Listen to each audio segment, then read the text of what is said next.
Hey, my people, big news from Lagos today. Hey, and yes, this one is complicated.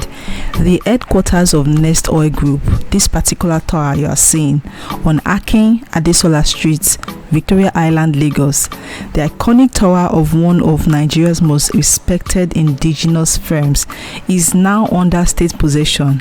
Until now, no one seems to be quite sure why it is under possession. What went wrong? Who authorized this? And why now? Let's unpack this fully.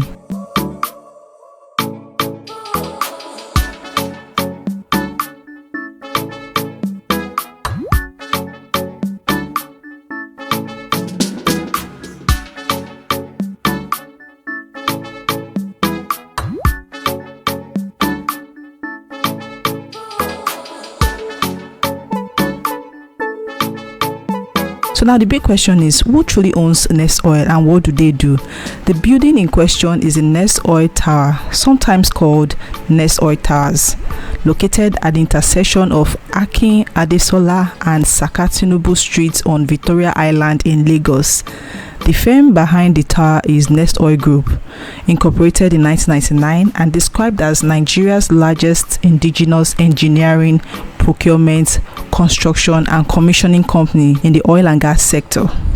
The man behind the company is Ernest Obiejesi, also known as Obi Jackson. He's an Igbo-billionaire businessman born in Okija, Anambra State. He founded this Nestoil Group, expanded into downstream and upstream activities, and built an empire that spans energy, infrastructure, real estate, logistics, and many more. The Nestoil Tower itself was completed in December 2015, built by Julius Berger PLC, designed by ACCL, and earned LEED certification. It also stands among the tallest, greenest, and most prestigious towers in Lagos Island skyline, truly a symbol of Igbo business success in Lagos State. For Lagos, the Nestoil Tower is not just another building, it's a landmark. For the Igbo business community, especially Southeast Nigeria, it's a testament that an Igbo-owned firm can build one of the longest standing flags in Lagos commercial heart. It houses offices, commercial space, is visible from Victoria Island, and symbolizes enterprise, progress, indigenous capacity, and local content in the oil and gas sector. As such, any claim or possession of this building raises serious major implications, economic-wise, social, political, even ethnic. Now here's the twist. Reports have it that the Nestoil headquarters is under possession or perhaps seizure by Lagos State government under unclear circumstances.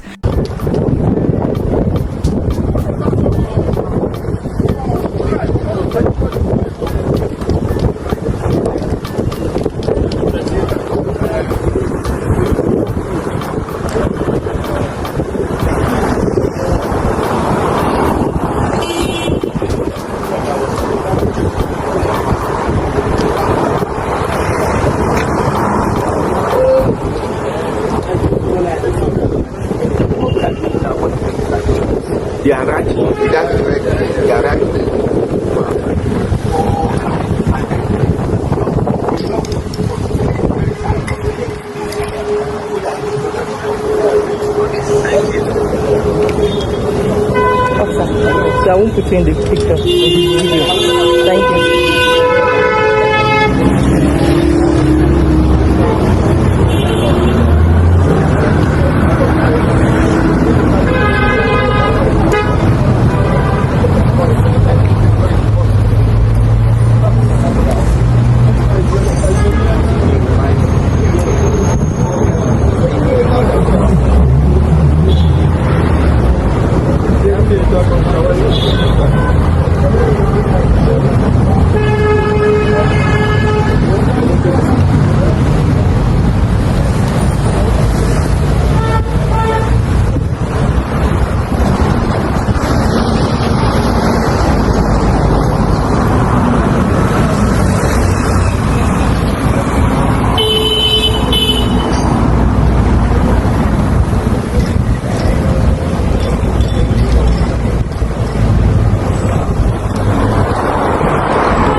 We don't know yet the full reason. Is it due to unpaid loans? Is it linked to a legal dispute? Is it part of a demolition or redevelopment plan? Or is it a politically driven action? Why hasn't the firm or Lagos State made transparent statements just yet? Why did this happen to an Igbo-owned property in Lagos at this time? The questions are so stacked up. Could it be that the firm had a loan facility, defaulted, or the state is acting through agencies? The story does not end with Nestoil. We've seen similar developments. For instance, the Landmark Africa Group, an Igbo-led via CEO Paul Onwuanibe, had their Landmark Leisure Beach in Lagos demolished in 2024 to make way for the Lagos-Calabar Coastal Highway. Many questioned whether due process was followed, whether compensation was fair, and whether Igbo business owners are being targeted. Well, similarly, Onwuanibe announced moving headquarters and operations to the southeast, in part to de-risk from Lagos pressures. So when Nestoil's iconic tower is under possession by the Lagos state government, it actually triggers alarms. For Igbo entrepreneurs, this sends a caution signal. Being successful in Lagos may come with risk or state interference, perceived or real. For Nigeria's economy, if indigenous firms feel under siege, their investment decisions change, perhaps moving to less risky zones, reducing job creation in Lagos, or curtailing expansion. For politics, the optics are severe. When Igbo business empires face sudden state ownership claims, it feeds into narratives of marginalization, especially given historical ethnic tensions in Nigeria. And for Lagos itself, if the state becomes known for seizing property of successful Igbo firms, the message to investors might be Lagos is profitable but finally risky. At this time, we have limited verified details on the exact nature of the Lagos state action. The building is reported under possession. We don't know why yet. We don't know the legal basis for state action. Why does this happen at a time when Igbo business owners are increasingly investing, building and employing in Lagos? Why does Nestoil, a pillar of indigenous oil service firms, now face possession of its headquarters? Is this mere coincidence or part of a trend of state actors retrieving assets from successful business owners they judge as too independent? Well, given the pattern and invisible pressure on Igbo-owned assets in Lagos, many Igbo entrepreneurs are asking, should we relocate our headquarters to southeast Nigeria, where we are more rooted and perhaps less under metropolitan state risk? What's the problem? Now, this is Nestoil.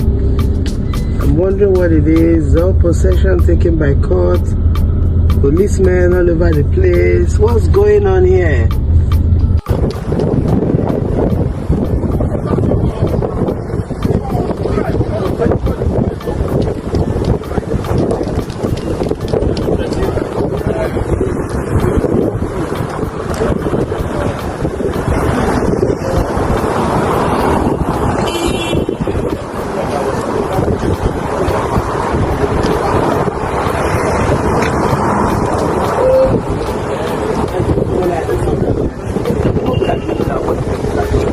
Garage, that's correct.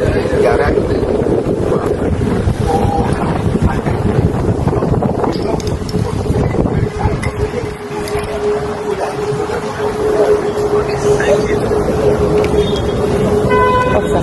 So I won't put you in the picture, in the video. Thank you.